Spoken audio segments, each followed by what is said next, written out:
Estás viendo Infinito. Abre tu mente.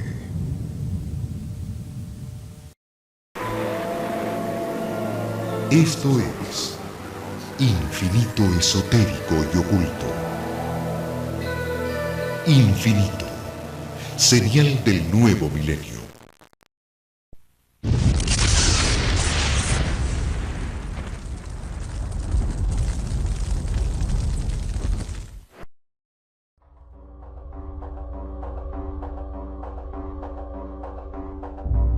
El universo mágico constituye una manera de posicionarse frente a la realidad y tal vez modificarla. Es una compleja cosmovisión, un verdadero viaje hacia el interior de nuestra existencia.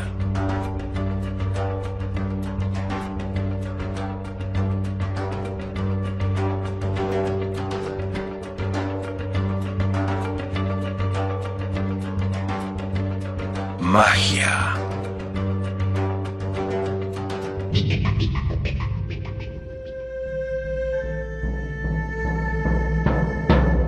Demonios.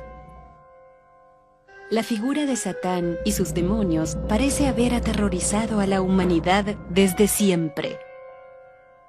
Sin embargo, el concepto de demonio tiene un origen no tan remoto, rastreándose básicamente al Nuevo Testamento. Homero, ya en la Ilíada, hablaba de los daimones. Los daimones los utilizaba como sinónimo de teos o de Dios, ¿no? Ya Sócrates ya hablaba que había daimones buenos y malos, y ya Genócrates, un discípulo de Platón, ya dividió el cosmos justamente en daimones fastos y daimones nefastos. San Agustín de Hipona, o San Agustín, explicó que justamente la superstición, la magia, la adivinación, el maleficio, la hechicería, era algo que realmente producía resultados. Pero producía resultados porque los demonios estaban detrás de esos. Y esto era algo malo a la vista de Dios. Satanismo. ¿Cuáles son los orígenes del satanismo? El satanismo en realidad no es un producto nuevo. Si rastreamos sus orígenes, podríamos pensar que surge hacia el 1400 a través de determinados grupos, incluso clericales, que se quieren oponer a la Iglesia, a la corrupción que en ese momento se estaba produciendo en los altos niveles de la Iglesia católica. Se quieren rebelar contra la sujeción de la Iglesia. El significado semántico de Satán es el de adversario, opositor, acusador. La palabra inglesa devil, que significa diablo, que viene del hindú devi, que significa Dios. Satán representa entonces la oposición a todas las religiones que sirven para frustrar y condenar al hombre por sus instintos naturales. A mí me parece que el mal tiene algo de rebelión. Por eso pienso que en estos momentos los grupos satánicos están viendo esta positividad o esta relectura en tener en cuenta los deseos primarios, en poder acercarse a lo que se catalogó como oscuro, y no necesariamente para cultivarlo y que siga siendo más oscuro, sino que me parece que la única forma que tenemos de poner luz a la oscuridad es precisamente aceptándola. Este movimiento de satanismo, de adoración a Satán, de misas negras, de el reverso de lo que sean los rituales del catolicismo tradicional, vuelve a llenarse de una nueva energía hacia fines de la década del 50, principio de la década del 60, en la figura de Anton LaVey. LaVey nació en Chicago el 11 de abril de 1930. Impulsado por un discípulo de Aleister Crowley, Kenneth Anger, LaVey fundó The Church of Satan el 30 de abril en 1966. Anton LaVey es una figura muy controversial.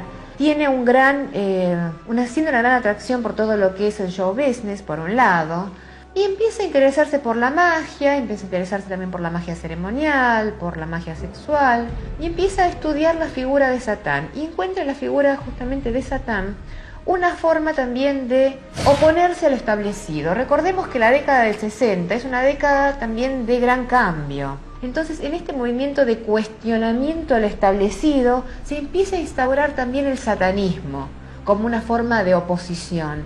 LaVey termina fundando la Church of Satan, la iglesia de Satán, y empieza a establecer todo un sistema clerical, todo un sistema de organización muy similar a lo que podría ser la iglesia tradicional.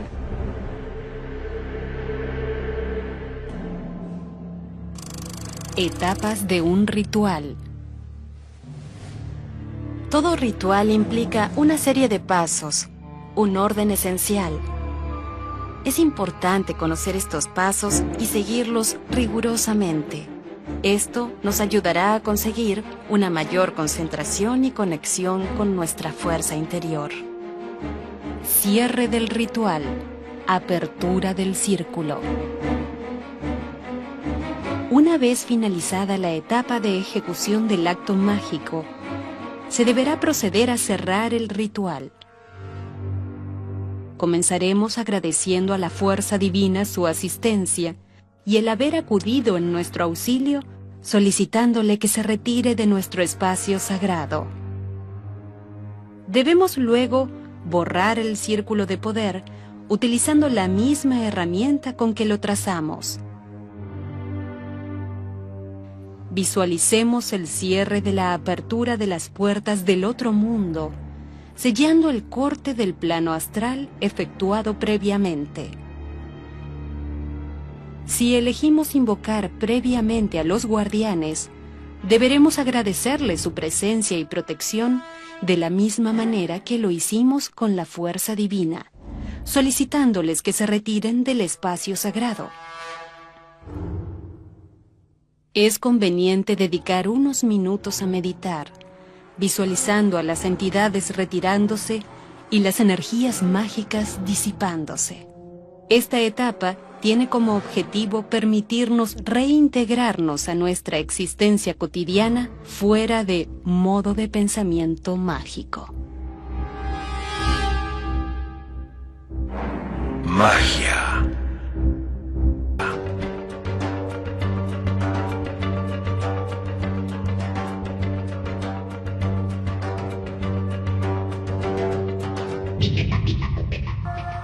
El significado de los colores de las velas. Plateada. Incrementa el autorrespeto. Nos libera de la desesperación y la autocompasión.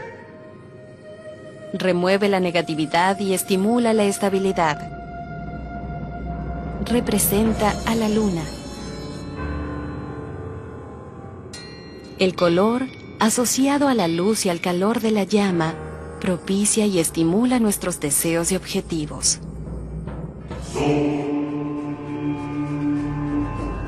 Contrariamente a lo que se piensa, el satanismo no implica una adoración a Satán. Es considerada una filosofía de vida cuyos fundamentos se basan en el cuestionamiento de cualquier tipo de preconcepto en un nivel tanto espiritual como social. La descripción más simplificada de la creencia satanista es indulgencia en lugar de abstinencia. El satanismo alienta a sus seguidores a entregarse con sus deseos naturales. Solo con esto se podrá ser una persona completamente satisfecha y sin frustraciones que puedan dañarte a ti y a quienes te rodean. Cuando alguien cree que negando sus deseos naturales puede evitar la mediocridad, está muy equivocado, puesto que así está alimentando esa compulsión por una necesidad reprimida. Otra figura importante dentro del satanismo es la figura de Michael Aquino, que en un principio había sido ordenado en la Church of Satan, pero después junto con su mujer Lilith organiza otro movimiento que denomina el Templo de Set. ¿Cuál es la diferencia entre la Church of Satan y el Templo de Set? Bueno, que Aquino no quiere ir un paso más allá de LaVey. A LaVey lo ve simplemente como alguien que se sostiene en la imagen cristiana de Satán, en este Satán opuesto a Cristo, Satán opuesto a Dios, y le parece que en realidad es una imagen muy pobre. Aquino se centra más que nada en la figura de Set, el dios del caos egipcio, y empieza a centrarse en la figura de Satán más desde el punto de vista del luciferianismo. Esto es, ya no a Satán como la figura oscura de los cuernos y la colita de dragón o lo que fuere, sino más a la figura de justamente Lucifer, el ángel caído. Lucifer como aquel que no se resignó a ser mandoneado, no se resignó a que quede el hombre por sobre los ángeles y que quiso luchar por cierta iluminación. A mí la figura de Lucifer es una figura que me resulta, como todos los ángeles caídos, interesante. Yo sé que muchas veces se lo ha tildado de soberbios, etcétera, etcétera, pero me parece que son ángeles son ángeles viriles. Yo no sé si son ángeles caídos. Me parece en ese sentido que Luzbel es un ángel viril que no quiso un sometimiento a un Dios Padre. Y en ese sentido la rebelión hacia el patriarcado a mí siempre me parece interesante y positiva.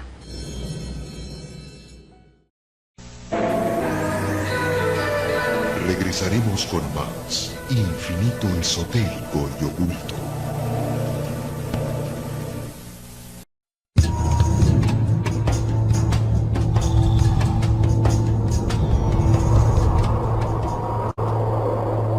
Estás viendo Infinito. Abre tu mente.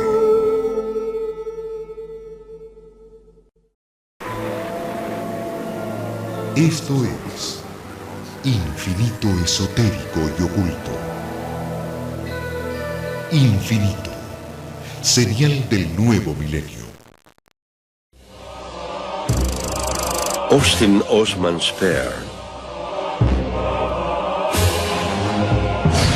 Austin Osman Spare nació en el seno de una familia de bajos recursos al sur de Londres.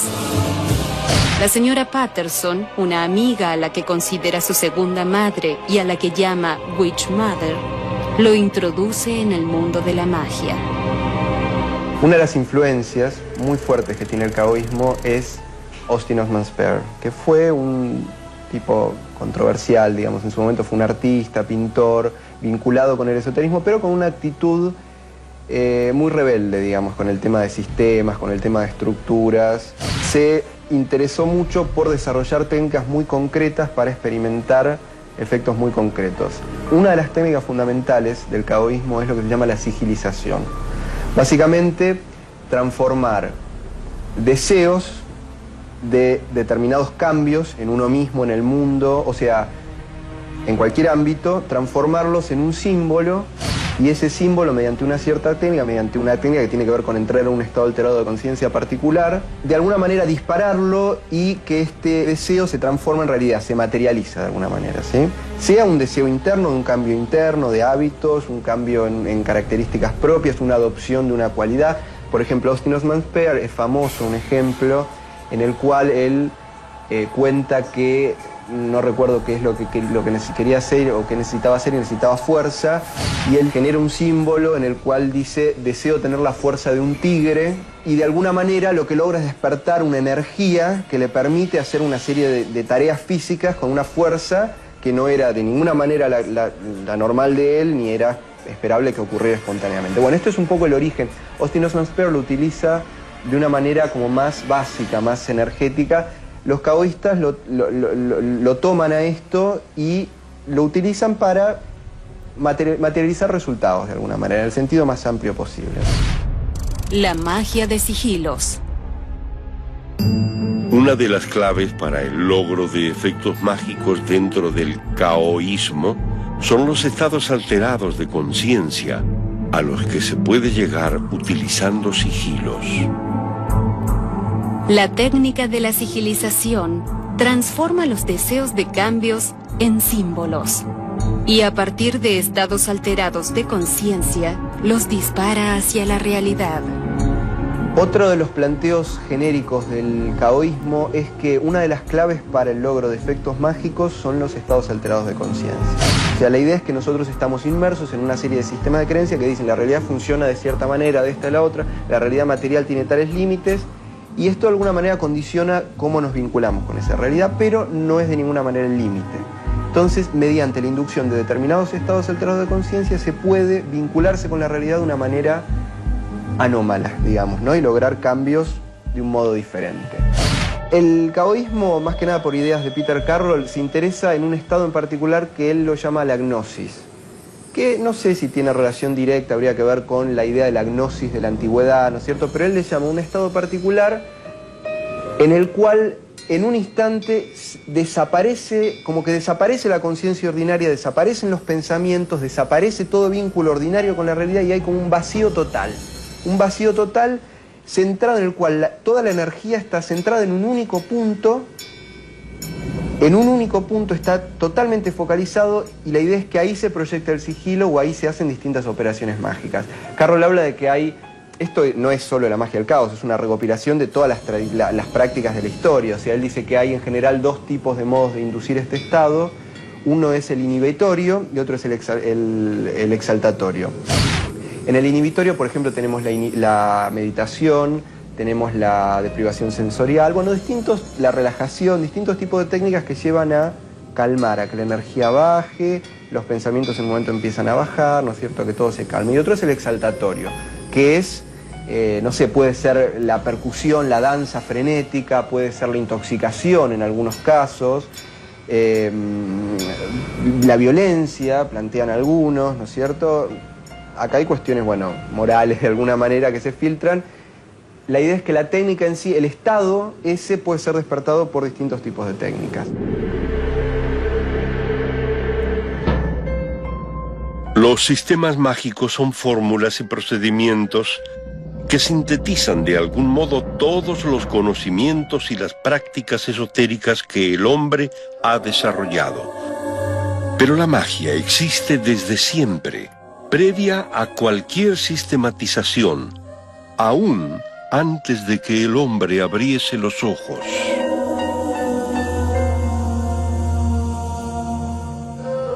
Magia.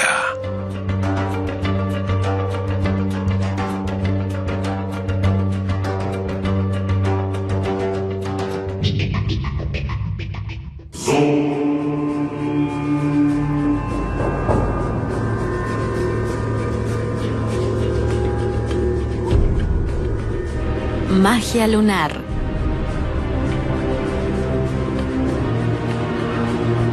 Luna llena.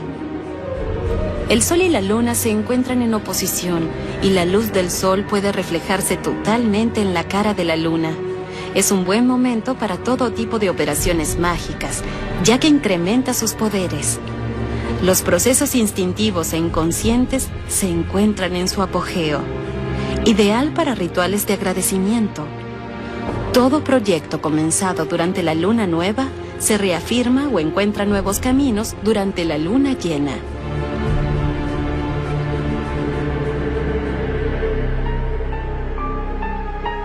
¿Existen deidades para la magia del caos?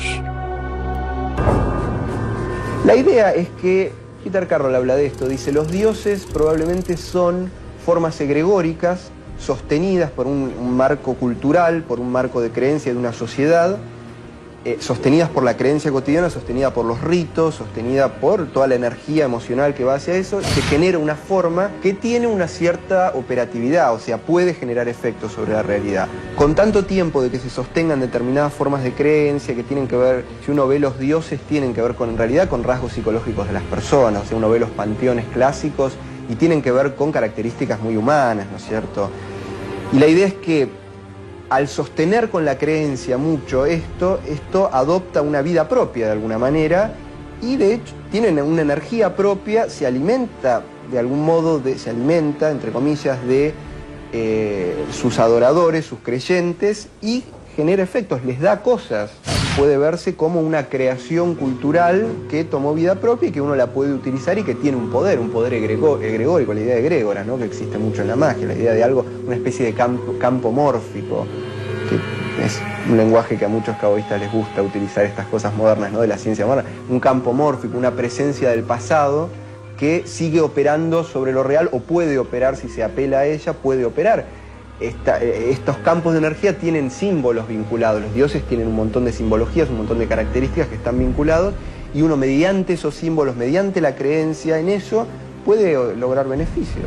Muchos practicantes de la magia del caos favorecen no tanto a las deidades tradicionales, sino por sobre todo a las deidades sumerias. Las deidades que en la mitología sumeria se denominan los antiguos. Aquellos seres monstruosos que surgen del vientre de la gran madre Tiamat, de la gran serpiente, del gran dragón, en su lucha contra Marduk y las hordas de dioses civilizados, por ponerlos en ciertos términos. Y también toman todo el panteón que crea Lovecraft para sus historias de terror, para sus cuentos de Cthulhu, y encuentran que justamente estos seres sin nombres, estos terrores sin nombres, estas fuerzas primordiales pugnando por apoderarse del mundo real, tal como las describe Lovecraft, son de alguna manera la vía más rápida para obtener estos cambios de conciencia que necesitan. Insisto, es una práctica mágica que puede tener su cierto riesgo dependiendo del individuo. Lovecraft y la magia del caos. El encuentro con el abismo. El interés de los caoístas por el panteón Lovecraftiano, por el mundo Lovecraftiano, que no es el único, hay muchos intereses, tiene mucho que ver con una cierta tendencia oscura que tiene la magia del caos de alguna manera. Y Lovecraft utiliza mucho el tema de los dioses externos, los dioses exteriores, los dioses antiguos, que están como por fuera de los panteones de dioses clásicos tradicionales. Y son fuerzas que inspiran una sensación de fuerzas titánicas. Tiene que ver también con los titanes de otras mitologías, de las mitologías griegas, de las mitologías nórdicas. La idea de fuerzas primigenias, caóticas, que no son toleradas por los dioses del orden, que serían los dioses menores en la idea Lovecraftiana, ¿no es cierto? Entonces hay como una seducción de esto, de lo que está por fuera de los dioses que ordenan, ¿no? Que ordenan el mundo común, las creencias comunes, o sea, de contactar con esos poderes titánicos, esas fuerzas enormes. Yo creo que hay alguna relación por ese lado, de alguna manera, con el tema de Lovecraft.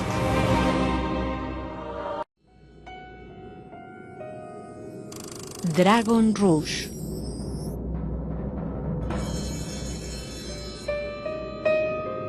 En la actualidad, una de las escuelas mágico-herméticas más misteriosas y complejas es la Orden del Dragón Rojo o Dragon Rouge. El Dragon Rouge es una orden esotérica muy joven, cuyos grupos de práctica se expanden hoy por todo el mundo. Es una escuela que tiene un camino iniciático, plantea un camino iniciático oscuro, digamos, o sea, plantea un camino iniciático basado en lo que se llama el Sendero de la Izquierda. El Sendero de la Izquierda plantea un camino de desarrollo, claramente de desarrollo espiritual, de desarrollo integral del ser humano, por un camino diferente a lo que desde este punto de vista se le llama el Sendero de la Derecha. El Sendero de la Derecha sería lo que plantean las religiones en general y un montón de sistemas iniciáticos que buscan la metáfora de la luz, siempre buscan la ascensión, ¿sí? El ser humano está abajo del nivel óptimo, del nivel divino, del nivel más elevado espiritualmente, y tiene que ascender y sale de la oscuridad y va hacia la luz. En el Sendero de la Izquierda la metáfora del camino iniciático es opuesta. La idea es un camino descendente. Una de las metáforas principales que se usan es la del descenso al inframundo. Es un tema que tiene conexiones mitológicas también, ¿no es cierto? Muchas mitologías tienen que ver con la iniciación como la bajada al inframundo. En lugar de la metáfora de la luz, utiliza fundamentalmente la metáfora de la oscuridad, pero no en el sentido de relamerse en la oscuridad, porque la oscuridad se utiliza como una metáfora de las partes de uno mismo que uno desconoce. Se toma muchísimo desde ya del trabajo junguiano sobre la sombra, o sea, la idea es, hay enormes niveles de nuestro ser que son totalmente desconocidos para nosotros. Más allá del mero funcionamiento psicológico, hay cositas que desconocemos, la sombra es una cosa que tiene una energía terrible, tiene una carga energética, no es tan ligero como se plantea y requiere una dedicación, requiere un compromiso, requiere una contención. Entonces la idea del proceso es introducirse en esas partes, enfrentarlas mediante todo el proceso y mediante prácticas, introducirse en enfrentar esta sombra propia, y la idea es que mediante esto el ser humano va reconociendo toda su verdadera potencialidad, y la idea básica del sistema iniciático es, metafóricamente o de alguna manera, transformarse en una divinidad. Según el planteo de la orden, quiere decir que el ser humano deje de ser una creación condicionada por todas las reglas físicas, espaciotemporales, sociales, de una creación más, a ser el creador de alguna manera de su propio destino y el creador de su entorno. Simbología y técnica del dragón rojo. El símbolo principal de Dragon Rouge es el dragón rojo. El dragón rojo que representa la fuerza primigenia, la fuerza latente que es despertada a través de distintas prácticas. Se utilizan prácticas de invocación de la fuerza draconiana, se utilizan prácticas de meditación kundalínica, de concentración sobre la fuerza vital y sobre la ascensión espiralada de la fuerza vital, y sobre el uso de esta fuerza para despertar capacidades más allá de lo normal en la persona. Se trabaja con capacidades también como el tema de proyección astral, el tema de sueño lúcido. Esto se utiliza mucho para confrontar el tema de la oscuridad, y realmente lo que uno confronta en estos estados son experiencias sumamente diferentes a una experiencia similar trabajada desde el otro lado de alguna manera. Se experimentan vivencias de una energía muy fuerte, muy densa, muy cargada, y lo que uno experimenta son confrontaciones con los propios temores, confrontaciones con la propia sombra de uno, pero en el sentido más literal. La idea es que uno desarrolle la capacidad de mantener la conciencia en el sueño o en una proyección astral y ir teniendo una relación más consciente y más directa con esta sombra. Creo que lo que hay del otro lado de la sombra no es otra cosa que poder. Es la capacidad de ir más allá de los límites ordinarios.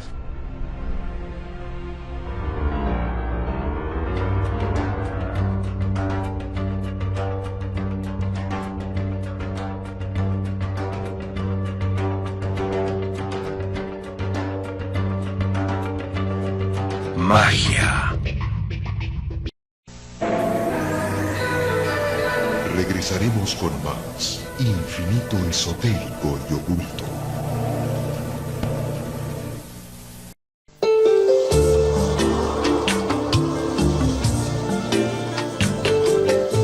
Estás viendo Infinito.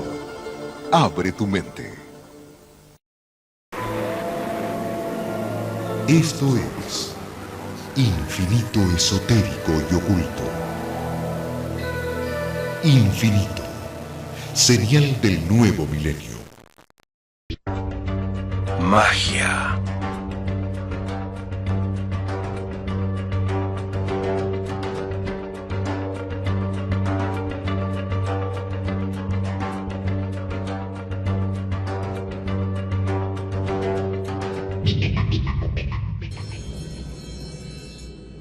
Desde hace milenios, las hierbas aromáticas fueron utilizadas por el hombre en rituales diversos, asociando sus virtudes, tanto sanadoras como mágicas, a dioses, diosas y espíritus. El poder de las hierbas. Canela. Masculina, asociada con el Sol y el planeta Mercurio, y a los elementos fuego y aire. Partes utilizadas: corteza y aceite esencial. Usos: proyección astral, éxito en los negocios, creatividad, adivinación, justicia, conocimiento, amor, deseo sexual. Los egipcios la utilizaban para embalsamar y para ungir a sus muertos.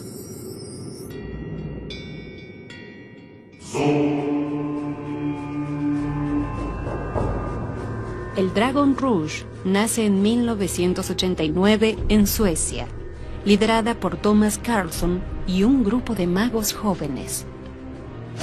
¿En qué basa el Dragon Rouge sus enseñanzas?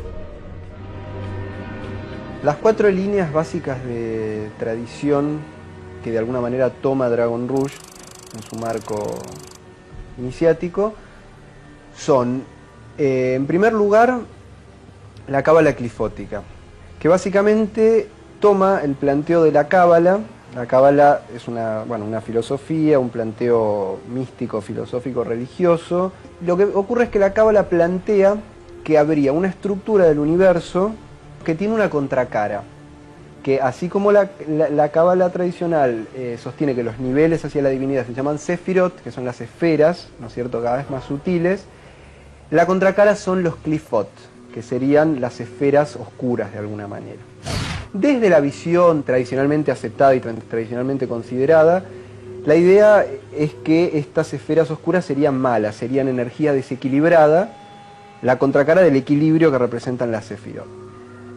Una tradición paralela de la cábala tiene una visión diferente, que es la tradición clifótica, que en realidad estos serían escalas del desarrollo espiritual en el sentido complementario, en el sentido del sendero de la izquierda, en el sentido de penetrar en la propia oscuridad de alguna manera, ¿sí? La oscuridad en el sentido de aquello que no es conocido, de aquello que va más allá de lo que nuestra conciencia reconoce sobre el ser humano, y ir profundizándose en energías, en procesos y en una serie de cuestiones que están por afuera.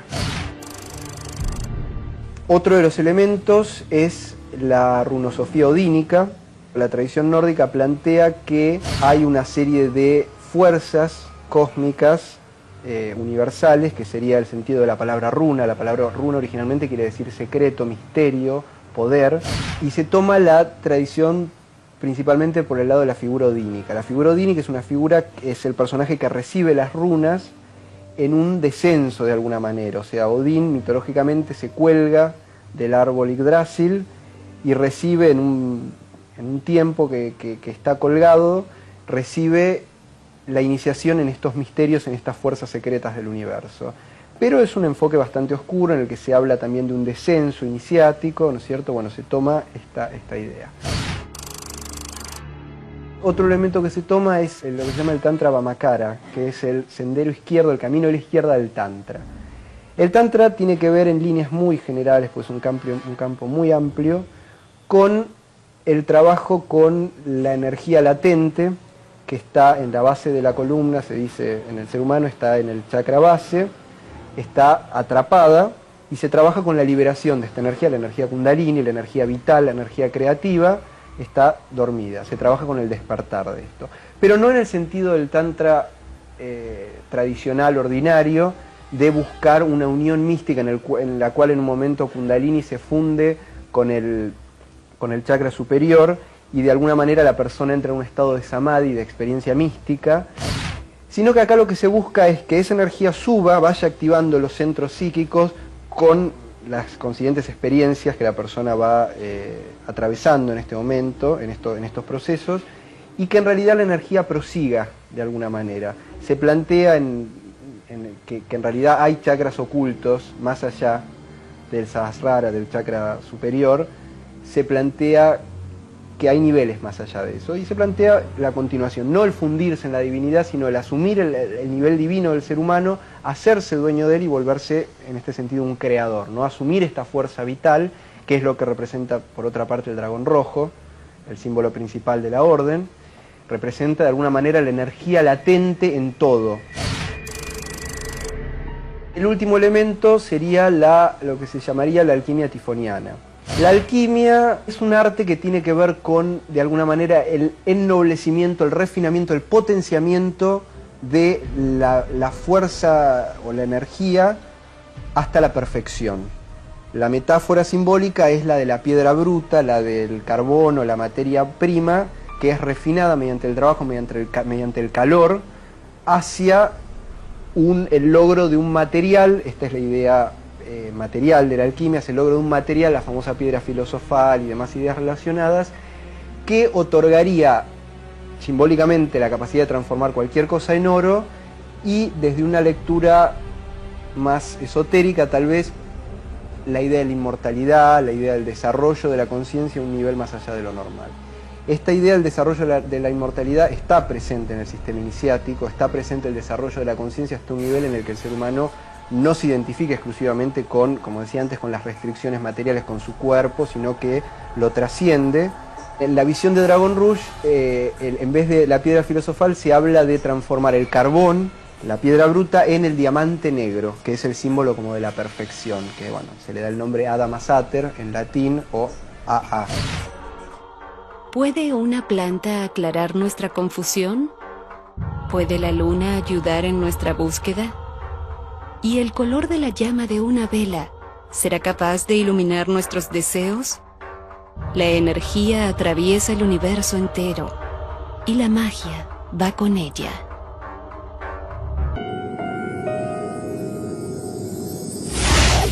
Chamanismo urbano. Dentro de lo que hoy puede llamarse chamanismo urbano, algunos grupos crean deidades, figuras egregóricas a partir de signos de la moderna cultura de masas. En definitiva es un camino chamánico, es el camino que encara una persona de luchar contra toda fuerza oscura que hay en sí mismo, antes que luchar contra los demás. Dentro de los cómics hay un héroe, que es Batman, que es un personaje que lucha contra su deseo de tomar venganza. O sea, va a luchar contra el deseo de matar a quienes mataron a sus padres, o a aquellos que representan el recuerdo y la memoria de quienes mataron a sus padres. Entonces, en ese proceso, de lo que se trata es de un trabajo en contra de sí mismo. O sea, en contra de una pasión baja, que es el deseo de venganza. Entonces, la búsqueda del personaje es luchar contra los asesinos, pero sin matarlos. O sea, genera una contradicción en sí mismo. Esa búsqueda contradictoria de luchar en sí mismo contra las fuerzas oscuras de venganza que anidan en el corazón del personaje como hombre, define un tipo de cuerpo. Este tipo de cuerpo es un cuerpo que estaría muy vinculado a cómo definen los chamanes orientales el trabajo del chamán, y es descubrir las fuerzas oscuras que hay en sí mismo y enfrentarlas. Hubo toda una corriente dentro del movimiento hippie en Estados Unidos y en Inglaterra que tomaron este personaje y lo empezaron a asociar o vincular con las cualidades del héroe mágico y con todas las corrientes culturales que buscaban dentro del héroe la conexión con la magia y la conexión con la crítica a la sociedad, inclusive la conexión con la crítica a las ciencias que dominan la sociedad contemporánea. Yo tomé un libro que trabaja con Batman. Esta leyenda está vinculada a cómo originariamente el personaje está persiguiendo, sin ser Batman, está persiguiendo a un bandido, cae en la nieve, está por morir y un chamán lo salva. Este chamán que lo salva hace un ritual. Es un ritual de un murciélago que básicamente ejerce el soplo, un soplo mágico sobre el herido y lo salva de la muerte. Esta ceremonia, que está dibujada en el primer tomo de la secuencia, tiene la siguiente leyenda: que existía un animal, el cuervo, que tenía un amiguito que era el ratón. El cuervo está enfermo de una enfermedad mortal y el ratón pregunta cómo puede ayudarlo. Le dice: solamente con un soplo y un viento que venga de vos me puedo salvar. El ratón no tiene cómo soplar un viento y entonces comienza a poner todo su intento en estirarse, estirar sus manos hasta generar membranas y alas y hacer un movimiento. que genere un viento que expulse la enfermedad mortal del cuervo. Este intento mágico hace que al ratón le salgan alas. Cuando le salva la vida al cuervo, el cuervo le dice que por haberlo salvado puede quedarse con las alas. Este es el código básico ceremonial en base al cual el chamán va a actuar sobre el enfermo. Entonces ejerce un soplo sobre el enfermo y lo cura. Aquello que cura al paciente transmite también el don de que el paciente cure a otros seres del mismo modo en que fue curado. Es como una infección de lo espiritual de cuerpo a cuerpo.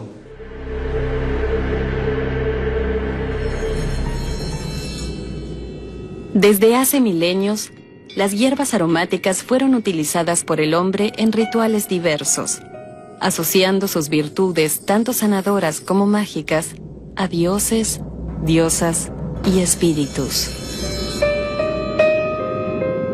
El poder de las hierbas. Romero. Masculino asociado al sol y al elemento fuego. Partes utilizadas: hojas y aceite esencial. Usos: sanación de animales, confianza, consagración, coraje, rituales para despedir a los muertos, felicidad para los recién casados, elimina pesadillas. Es realmente una hierba mágica de gran poder, cualquiera sea el propósito.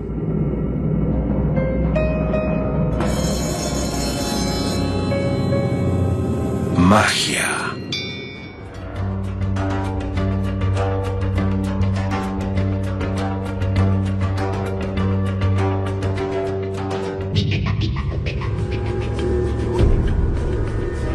Los milenarios conocimientos chamánicos están siendo rescatados por quienes buscan un camino de sabiduría espiritual en las modernas ciudades. Dentro del chamanismo, aquel que es trabajado por un chamán que tiene contacto con las fuerzas del entre reinos, hace que al paciente no solamente lo cura, sino que lo conecta con los entre reinos. La participación de lo espiritual sobre lo orgánico hace que el paciente se cure, pero a la vez despierta la espiritualidad del paciente. La despierta a través de la ceremonia de la máscara del murciélago. Luego, a partir de aquí, el paciente, cuando toma las características de la máscara del murciélago, se transforma en alguien con un poder distinto. Este ceremonial fue tomado por un grupo de jóvenes brasileros y comenzaron a generar una danza que se llama la danza del murciélago o danza del soplo, y la empezaron a usar en el tratamiento de jóvenes que estaban adictos a drogas pesadas. Y se juntaban con los chicos que se sentían mal, que no podían hacer nada, y estos jóvenes empezaban a hacer esta danza, y a través de la danza lograron que estos chicos dejaran estas drogas pesadas y altamente destructivas. Y así generaron todo un grupo de hombres murciélagos, que eran aquellos jóvenes que actúan y siguen todos los rituales del personaje conocido por todos. O sea, tienen baticuevas, se reúnen en lugares, difunden música, hacen rock, hacen distintas cosas y trabajan como chamanismo urbano. La inspiración filosófica la toman de Deleuze y Guattari. Esta inspiración filosófica se llama agenciamientos de enunciación. ¿No es cierto? Estos agenciamientos responden a la búsqueda de capacidades sobrenaturales en el hombre a partir de las artes. Y ellos trabajan esto y de este modo intervienen sobre la sociedad ayudando a jóvenes que están en situación de riesgo de vida, como pueden ser los consumidores de crack. Es interesante ver la danza, cómo se transforma el cuerpo del bailarín o del chamán al empezar a elongar sus extremidades e intentar soplar de un determinado modo, se genera toda una transformación del rostro que hace asemejar el rostro humano al rostro de un murciélago. Muchos de los cómics toman características de los héroes griegos para desarrollarlos en la modernidad. Si bien en la Ilíada se le da una forma humana para su representación poética, tenían una conexión espiritual con fuerzas sobrenaturales que les permitían desarrollar esta fuerza para enfrentar el combate. Casi todas las culturas tuvieron un origen vinculado a la conexión entre reinos. Y los cómics muchas veces traen aparejado esta relación, retrotraen la conexión con el mundo mágico.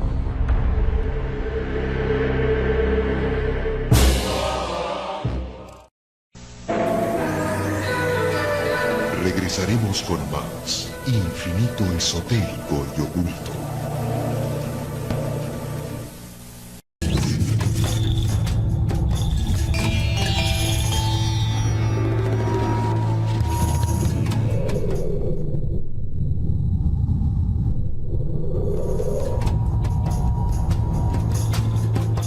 Estás viendo Infinito. Abre tu mente. Esto es Infinito Esotérico y Oculto. Infinito, señal del nuevo milenio. La Salamanca. Aún hoy se mantiene en algunas regiones de Sudamérica una antigua práctica que realizaban hechiceras. En una localidad pequeña, aquella persona que descuella de las demás por sus habilidades probablemente sea sospechosa de haber concurrido a una salamanca para obtener esas habilidades. Una salamanca es un espacio, generalmente una cueva, en el que personas iniciadas se reúnen con el Supai, que es el diablo, a aprender determinadas habilidades. Para entrar a estos espacios mágicos hay que tener una cualidad esencial, y que es la del coraje. Se necesita mucho coraje en principio para superar las diferentes pruebas necesarias para ingresar en ese espacio. Esas pruebas incluyen desnudarse, entrar en contacto con animales repugnantes, sentarse, por ejemplo, en víboras gigantescas llamadas ampalaguas, pero fundamentalmente lo que se hace es aprender. Las hechiceras aprenden su saber en la Salamanca, pero también las curanderas aprenden su saber en la Salamanca. Otra multitud de habilidades se pueden aprender en la Salamanca. Por ejemplo, tocar la guitarra, bailar. Las habilidades que tienen que ver con la seducción se supone que pueden aprenderse en la Salamanca, y se aprenden como por arte de magia. Se aprenden inmediatamente sin tener que pasar por un proceso de aprendizaje. Por supuesto, el precio que hay que pagar es muy alto, porque hay un pacto con el diablo. Este es el otro componente fundamental de la leyenda de la Salamanca. En Santiago del Estero, Argentina, hay evidencia concreta que confirma la práctica de la Salamanca.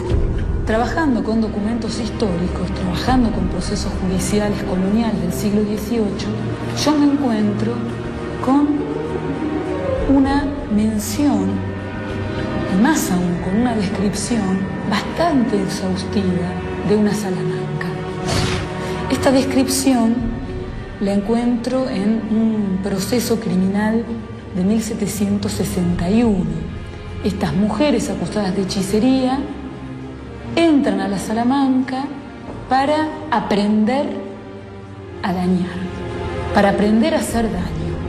El demonio aparece, y aparece bajo diferentes representaciones, la del chivato sobre todo. Es dable preguntarse cuál es el origen de este estereotipo. Los folcloristas han dado su explicación. Ven en la Salamanca, bueno, incluso ya desde el nombre, Salamanca, un origen español. Y de hecho la comedia mágica española hizo referencia a la Salamanca. Se habla de cuevas, se habla de aprendizaje, se habla del diablo, del origen demoníaco, del saber que se adquiere. Pero se trata de una magia culta. Es la nigromancia lo que se va a aprender en aquellas Salamancas. La nigromancia es la magia culta por excelencia. En cambio, los salamanqueros del noroeste argentino, o aquellos, mejor dicho, aquellos identificados como salamanqueros, están adquiriendo un saber que es eminentemente práctico.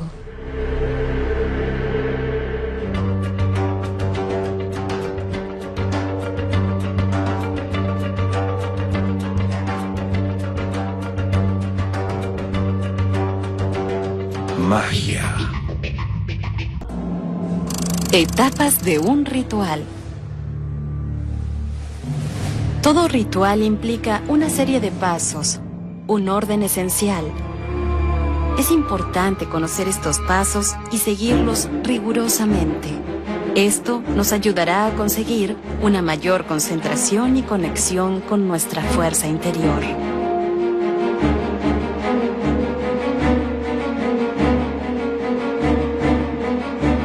Deberemos proceder a deshacer el espacio sagrado que armamos, recogiendo y guardando todos los objetos utilizados de la forma de vida. Si realizamos ofrendas en forma de alimentos, podemos llevarlas a algún lugar cercano donde sepamos que existen animales que podrán disponer de ellos. Si no es así, deberemos enterrarlos en algún lugar adecuado para que su sustancia alimente la tierra y plantas cercanas. No es posible realizar un acto mágico real si ignoramos las leyes de la trama de la vida, el cuidado y la conciencia sobre la consecuencia de nuestras acciones.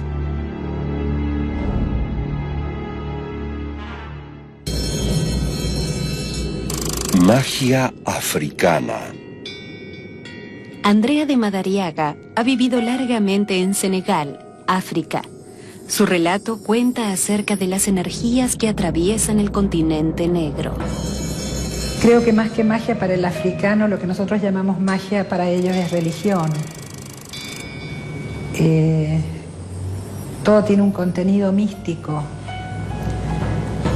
Aquello que es el animismo, que al fin y al cabo no es otra cosa que darle alma a las cosas. Hace que uno establezca una relación con el mundo absolutamente diferente.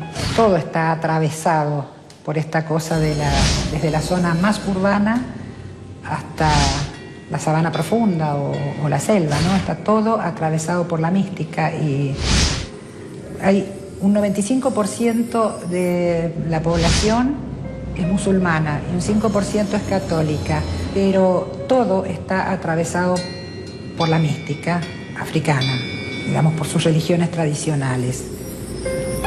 Hay un punto en el que al que uno puede acceder a través de esa mística, pero después de eso es algo que solamente les pertenece a ellos y que es muy difícil de acceder, no solamente por niveles de comprensión, sino por unos niveles de fe que nosotros carecemos, ¿no?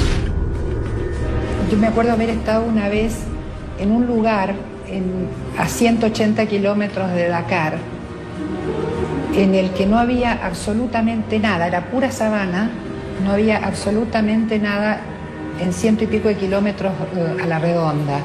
Estando allí, estábamos con un grupo de gente, nos avisan que un hijito del guardián de los dueños de esta cabaña a la que habíamos ido a pasar unos días, el chico se había ahogado y se había muerto en la ciudad.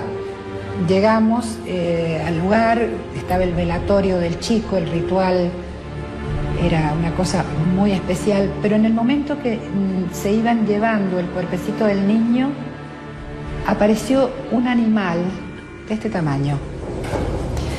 Era un perro que tenía bigotes de gato y uñas retráctiles. Nunca supimos de dónde apareció ese animal. Queríamos tomarlo y cuando al chico se lo llevaron, el perro o gato, nunca te voy a poder decir qué era, aullaba. El animal se quedó a vivir en el cuarto del niño. Hay una creencia que viene desde el Malí, que dice que cuando uno se muere, se queda en la casa, uno queda ahí flotando una semana. Luego se queda en la zona, en el barrio, durante 6 meses. Y al cabo de los 5 años se va a otros estadios. Por eso en el Malí se hace una ceremonia cada 5 años, muy impresionante, en la que participan todos los pobladores de las aldeas y están durante una semana celebrando la partida de sus familiares, ¿no? Preparan un brebaje, una bebida con unos índices de alcohol que ellos le llaman cerveza, no me acuerdo cuánto, pero es con unos índices de alcohol impresionantes, y entonces entran en un estado brutal, y entonces se baila, se danza todo el tiempo, hasta que al final, al cabo de la semana, dejan ir a los espíritus y se van. El perro del que te hablo se fue a los 6 meses. Y a los 5 años entró en la lista de los que se celebraba la partida, porque esto es lo que te digo, hay un punto en el que uno no puede penetrar. Yo entendí, lo comprendí y lo aprehendí, pero no puedo explicarlo. Hay un mundo en el que uno no puede penetrar hasta por respeto.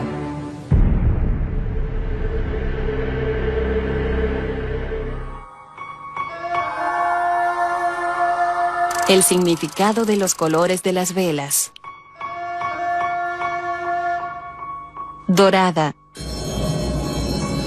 Incrementa la fortuna y la buena suerte a largo plazo. Atrae el poder de las influencias cósmicas. Estimula nuestros ideales superiores para sanar las heridas emocionales. Puede utilizarse juntamente con amarillo y naranja para producir cambios rápidos. Representa al sol. El color, asociado a la luz y al calor de la llama, propicia y estimula nuestros deseos y objetivos. ¿Puede una planta aclarar nuestra confusión? ¿Puede la luna ayudar en nuestra búsqueda? ¿Y el color de la llama de una vela será capaz de iluminar nuestros deseos? La energía atraviesa el universo entero y la magia va con ella.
Estás viendo Infinito. Abre tu mente. Cada minuto, de cada hora, de cada día, ocurren eventos inexplicables. Incidentes, fenómenos, encuentros, ritos, experimentos. Cada día, cada hora, cada minuto, cada 60 segundos, se revela una vida llena de misterios. Ahora un canal trata de dar luz a todo. Un canal que indaga los misterios del universo. Un canal que se aventura en territorios desconocidos. Un canal que explora las preguntas que definen nuestra existencia. ¿Estamos solos en el universo? ¿Existe la vida después de la muerte? ¿Quién construyó las pirámides? ¿Se puede predecir el futuro? ¿Podemos mover objetos con nuestra mente? ¿Existe el infierno? ¿Se acabará el mundo en el año 2000? ¿Es la historia una gran mentira? Para cada pregunta hay una respuesta, pero ¿hasta dónde estamos dispuestos a llegar para encontrar la verdad? Desde Machu Picchu al Chupacabra, desde los aztecas al Zodíaco, desde los extraterrestres a los ángeles. Esto es Infinito, un viaje hacia lo desconocido, una exploración de lo inexplicable. Ningún lugar es muy remoto, ninguna pregunta muy extraña, ningún misterio está fuera de nuestros límites. Escuche lo inesperado, descubra lo oculto, experimente lo desconocido. Infinito, señal del nuevo milenio.